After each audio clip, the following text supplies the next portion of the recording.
Bonjour à toutes et à tous, bienvenue pour votre édition du 15h de ce 2 avril 2026. Au sommaire du journal. Le président de la République, son Excellence Mamardali, a lancé ce matin les activités du nouveau chantier naval à l'ancien port de Djibouti. Cette infrastructure stratégique comprend des vastes garages navals capables d'accueillir des navires de grande taille. Et au sud du Liban, une frappe israélienne a touché un immeuble résidentiel à Zebdine, dans le sud du Liban. Bonjour à toutes et à tous et merci de nous avoir rejoints sur Télé Djibouti. Nous entamons ce journal par cet hommage porté par le chef de l'État à Feu Ali Mohamed Daoud, dit Jean-Marie. Le président de la République, son Excellence Mamardali, a rendu un vibrant hommage à Feu Ali Mohamed Daoud, dit Jean-Marie, figure emblématique de la scène politique nationale et président du Front pour la restauration de l'unité et de la démocratie, le FRUD, décédé dans la nuit de mercredi à jeudi à Djibouti des suites de longue maladie. Dans son message de condoléances, le chef de l'État a salué une figure de proue du paysage politique national, soulignant que le défunt laisse derrière lui un riche héritage d'engagement, de réussite dans les domaines politiques et sociaux. Le président Guelleh a également rappelé les qualités humaines du disparu, mettant en avant son attachement constant à l'intérêt général. Il était reconnu pour sa capacité à placer l'intérêt collectif au-dessus de toute considération personnelle, a-t-il déclaré. Revenant sur son rôle dans l'histoire récente du pays, le chef de l'État a souligné la contribution déterminante de Feu Ali Mohamed Daoud au rétablissement de la paix et de la cohésion nationale dans les années 90, une période marquée par des troubles. Le président Guelleh a en outre évoqué l'intelligence sociale et l'ouverture d'esprit qui a toujours considéré et caractérisé le défunt, des qualités qui lui valut l'estime et le respect de ses compatriotes. Il a également présenté ses condoléances attristées à la famille du défunt, aux cadres militants du FRUD ainsi que l'ensemble des formations politiques de la coalition de l'Union pour la majorité présidentielle. Dans ces circonstances douloureuses, le chef de l'État, également président de l'UMP, a décidé de suspendre sa campagne électorale pour une durée de 3 jours avec l'annulation des déplacements prévus à Obok et à Tadjoura. Ancien ministre et figure respectée de la nation, Feu Ali Mohamed Daoud, dit Jean-Marie, laisse derrière lui une grande famille ainsi qu'un héritage politique marquant. Le chef de l'État, son Excellence Mamardali, accompagné du Premier ministre Abdelkader Kamel Mohamed, et membre du gouvernement et responsable politique d'une foule nombreuse, ont pris part aux obsèques du défunt. Inna lillahi wa inna ilayhi raji'un. Après ces messages de condoléances et hommages à Feu Jean-Marie, nous passons à cette inauguration dans le titre de cette édition. Djibouti renforce sa puissance maritime avec un nouveau chantier naval. Le chef de l'État, son Excellence Mamardali, a inauguré ce matin le chantier de réparation navale de l'ancien port de Djibouti, une infrastructure stratégique qui marque une étape majeure dans le développement des capacités maritimes du pays. Ainsi, ce chantier naval se compose de 2 entités principales. La première, un vaste garage naval capable d'accueillir des navires de grande taille offrant toutes les installations nécessaires pour la maintenance, la réparation des pannes et des dégradations ainsi que le dysfonctionnement auquel tout navire peut être confronté.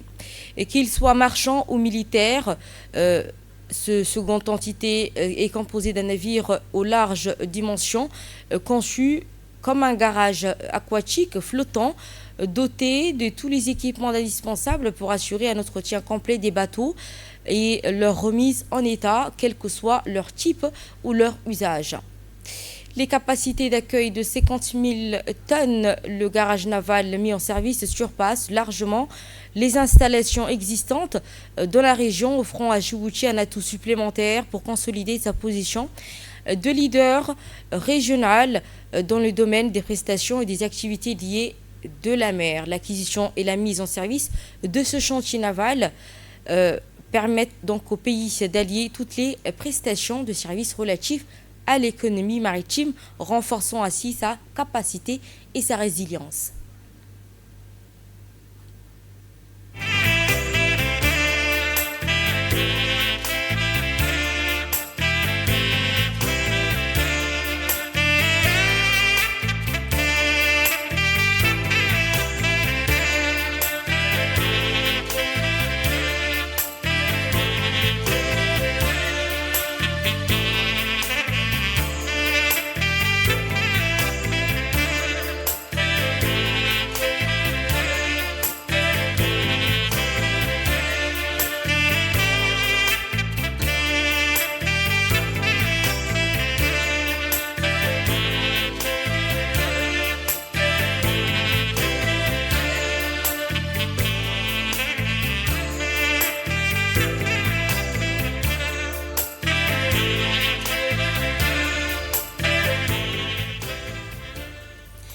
au-delà de sa fonction technique, ce chantier vise à renforcer le rôle de Djibouti comme hub logistique et plateforme multimodale capable de répondre efficacement aux besoins croissants des transports maritimes. Et cette mise en service de cette infrastructure reflète ainsi également la vision ambitieuse du gouvernement visant à développer un secteur maritime complet, moderne, capable de proposer des solutions intégrées, des maintenances et des réparations, tout en stimulant l'innovation, l'emploi, les compétences locales dans ce domaine. Et dans un premier discours, le chef de l'État a réitéré ainsi l'hommage qu'il apporte à M. Jean-Marie, figure emblématique de la scène politique nationale, et président du Front pour la restauration de l'unité démocratique, de la démocratie, le FRUD, décédé dans la nuit de mercredi à jeudi. Avant de commencer mon allocution, je voudrais rendre un hommage particulier à l'un de nos meilleurs combattants pour la liberté, pour l'unité, pour l'amour du pays, qui vient de nous quitter ce matin. Il s'agit du président, ancien ministre du parti FRUD, allié au RPP, et un camarade, un ami d'une grande valeur. Que Dieu donne la miséricorde et lui accorde son paradis. Inna lillahi wa inna ilayhi raji'un. Allahumma la taftina ba'dahu wa la tahrimna ajrah. واغفر لنا وله وللمسلمين جميعا. Et grâce à ce chantier naval, Djibouti confirme sa vocation à devenir un pôle maritime incontournable capable de répondre aux exigences des flottes commerciales privées, militaires, tout en contribuant durablement au rayonnement économique et stratégique du pays. Bismillahirrahmanirrahim. J'ai tenu à venir présider cette cérémonie d'aujourd'hui pour marquer l'importance particulière que j'attache à ce projet. En effet, le Djibouti Ship Repair Yard a toujours été une priorité nationale et le maillon manquant de notre écosystème portuaire. Ce chantier de réparation construit par le groupe Damen, dont je remercie le président ici présent, un partenariat historique depuis 1985 est le plus grand de la région et de toute la côte de l'Afrique de l'Est. Il est clair que de nos jours, qu'un port moderne ne se limite plus à être un simple point d'entrée ou de sortie des marchandises. Il doit être un véritable écosystème, un carrefour dynamique où coexistent et interagissent de multiples activités, transport maritime, logistique, industrie, services, innovation et environnement. Dans cet ensemble complexe, un bateau de réparation occupe une place souvent discrète mais absolument indispensable. Il garantit la sécurité, la fiabilité, la longévité des navires, car sans maintenance régulière et sans intervention rapide et efficace, aucun trafic maritime ne pourra être assuré de manière durable. La position unique de Djibouti, qui constitue l'un des plus grands passages maritimes internationaux, nous confère une responsabilité particulière. Nous sommes dans l'obligation de répondre adéquatement aux besoins des navires de passage dans la région, et ce sont en termes de travaux, de carénage ou de réparation mécanique, et cela afin de se conformer aux exigences des assurances maritimes et des agences de classification. En outre, cette nouvelle infrastructure s'inscrit dans la volonté de Djibouti de renforcer son positionnement et de devenir un carrefour incontournable du commerce mondial en offrant à tout navire commerciaux l'ensemble des services portuaires. Il constitue un actif stratégique national au service de la compétitivité portuaire de Djibouti, du développement de l'économie bleue et du rayonnement du pays comme pôle de référence de la réparation navale entre la mer Rouge et l'Afrique de l'Est.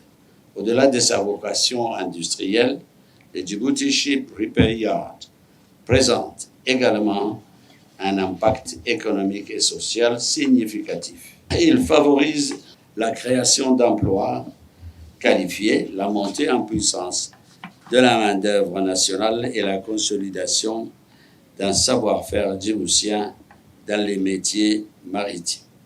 Notre vision est claire, investir dans un écosystème diversifié et cohérent. Cet équilibre entre diversité et cohérence nous permet de concilier la performance économique de nos ports, leur compétitivité à l'échelle internationale et notre responsabilité environnementale. C'est réparer nos territoires aux défis de demain tout en valorisant leurs atouts d'aujourd'hui. Je vous remercie.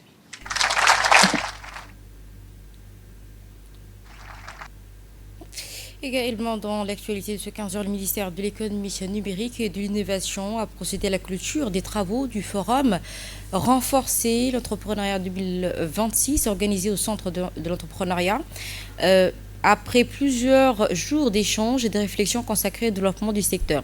Véritable plateforme de dialogue, de concertation, cet événement a joué un rôle clé dans la promotion de l'écosystème entrepreneurial à Djibouti.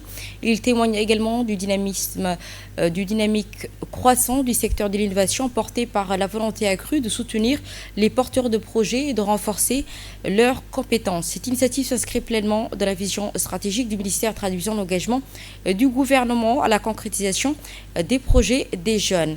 Le forum a enregistré une forte mobilisation du secteur des acteurs concernés par la participation de représentants d'institutions publiques et privées ainsi que d'une présence active d'entrepreneurs, d'experts et de partenaires. Cette diversité d'intervenants a permis d'enrichir les débats marqués par des échanges interactifs et des retours d'expériences concrets. La troisième journée a été particulièrement consacrée à la promotion de l'entrepreneuriat féminin, considéré comme un levier stratégique. Les discussions ont mis en lumière les défis persistants, notamment en matière d'accès au financement et au réseau professionnel, tout en soulignant la nécessité de renforcer les dispositifs d'accompagnement et de soutien. Et dans le cadre de l'approche de l'échéance électorale, le président de la commune de Belaous, Abdelkader Riman, accompagné de vice-présidents de la commune, a effectué ce matin une visite de terrain consacrée aux différents guichets dédiés au retrait des cartes électorales. Cette visite qui s'inscrit dans le cadre du suivi du bon déroulement de l'opération de distribution des cartes, étape essentielle dans la préparation des échéances électorales à venir. Cette occasion, la délégation de la commune a parcouru plusieurs centres de retrait afin de s'enquérir des conditions d'accueil des citoyens, de l'organisation des services ainsi que les fluidités des opérations. Tout au long de sa visite, le président de la commune a échangé avec les agents et les responsables des centres, saluant leur engagement et leur professionnalisme. Il a également encouragé les équipes à maintenir ce niveau d'organisation afin de faciliter l'accès aux citoyens dans le cadre de leur retrait de cartes électorales. Voici à présent les propos du président et du vice-président de la commune de Belaous dans le cadre de leur visite des guichets. L'opération de retrait des cartes se déroule très bien. En amont, déjà, le ministère de l'Intérieur a tout fait pour que la population puisse retirer les cartes sans problème. Une information par la radio, par les ondes de la radio, de la télévision et même des réseaux sociaux a été faite. Donc nous avons relayé les sous-préfets, donc le préfet de la ville qui est un homme de terrain aussi a ordonné les sous-préfets à ce qu'ils informent la population. Les sous-préfets nous ont informés et nous, à notre tour aussi, avec les élus, avec les femmes et les hommes leaders, nous avons relayé les informations et les chefs quartiers aussi ont été mobilisés. Donc l'information s'est très bien déroulée parce qu'on restera les retraits de cartes maintenant se passent très bien. Les cartes sont bien retirés partout dans les 3 arrondissements de la République d'Égypte, comme à l'instar de la capitale. Mais donc, je vous dis, et le ministère de l'Intérieur aussi a fait, a facilité pour que les gens puissent retrouver avec aisance leur carte. La personne rentre, les listes sont affichées, toutes les listes du deuxième, parce qu'ici nous avons par exemple le deuxième arrondissement à 13 centres, le premier arrondissement à 7 centres, le troisième arrondissement à 3 centres. Donc les listes de tous les centres sont affichées. Par exemple, le deuxième, tous les 13 centres sont affichés. Et donc la personne lettrée lit, et donc une fois qu'elle retrouve, donc, elle part directement dans le bureau destiné, et donc où sa carte, le bureau par exemple 30. Donc il part directement là, il présente sa pièce d'identité, et de là, sa carte lui est donnée. Maintenant, si la personne n'est pas lettrée, le ministère de l'Intérieur, il a facilité. Il y a des agents qui sont placés dans les arrondissements et qui aident. Ils prennent la carte et aident la personne. Et nous remercions le ministère de l'Intérieur et son staff. L'Académie de justice de Turquie, en partenariat avec le ministère de la Justice de la République djiboutite et l'École nationale d'études judiciaires, avec l'appui de l'Agence turque de coopération et de coordination TICA, organisée le lundi 30 mars, la cérémonie de clôture d'une formation spécialisée dédiée à la lutte contre les infractions liées au terrorisme. Organisée à l'Institut des études diplomatiques de Djibouti, cette session bénéficie à une dizaine de juges et magistrats djiboutiens. Elle s'inscrit dans le cadre d'un dynamique de renforcement des systèmes de capacité de corps judiciaire face aux défis sécuritaires contemporains. Lancée le 29 en présence de l'ambassadeur de Turquie à Djibouti, M. Sabri Ergen, cette formation a été mise en œuvre en étroite collaboration avec l'Académie de justice de Turquie à l'École nationale d'études judiciaires avec le soutien de TICA. Durant ces travaux, les participants ont approfondi leurs connaissances tant sur le plan juridique que pratique, notamment en matière de prévention, d'enquête et de qualification des infractions et de poursuites liées au terrorisme. Au-delà de ce contenu technique, cette initiative illustre la solidité des relations de coopération entre Djibouti et la nation turque, notamment dans les domaines sécuritaires et judiciaires et diplomatiques.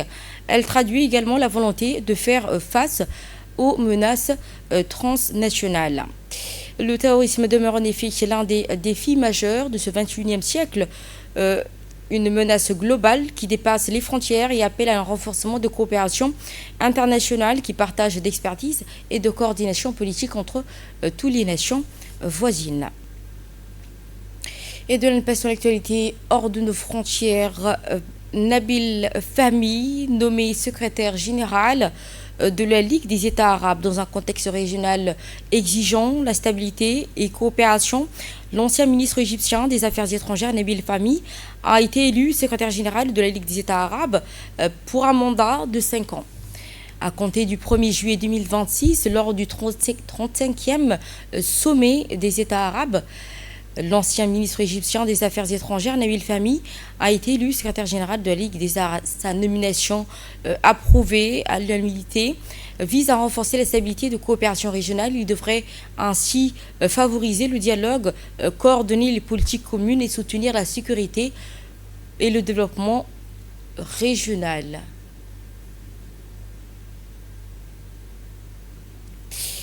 Et en Israël, après 19 heures de calme relatif, Israël a été frappé par des munitions de fragmentation iranienne touchant une douzaine de sites dans le centre du pays dès 7 heures du matin, faisant plusieurs blessés, notamment à Benei et Brak, causant d'importants dégâts aux habitations et infrastructures. Mercredi matin, des sirènes d'alerte ont retenti dans presque tout le pays. Au nord, le Hezbollah a tiré une 50aine de roquettes et de drones, tandis que les Houthis du Yémen ont lancé un missile vers le sud, suggérant une coordination avec l'Iran.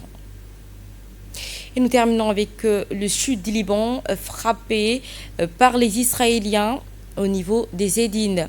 Une frappe aérienne israélienne a visé un immeuble résidentiel à Zédine, près de Nabatei, provoquant d'importants dégâts et de recherche sous les décombres. Les secours travaillent dans des conditions assez difficiles pour retrouver d'éventuels survivants. Cette attaque reflète l'intensification du conflit entre Israël et le Hezbollah. Le bombardement a touché des infrastructures et des zones civiles, soulignant la gravité de la situation dans le sud du pays où la population est de plus en plus vulnérable. Ce sera tout. Merci à toutes et à tous de nous avoir suivis. Merci à l'équipe de la régie et à l'équipe de la rédaction pour la conception de ce journal.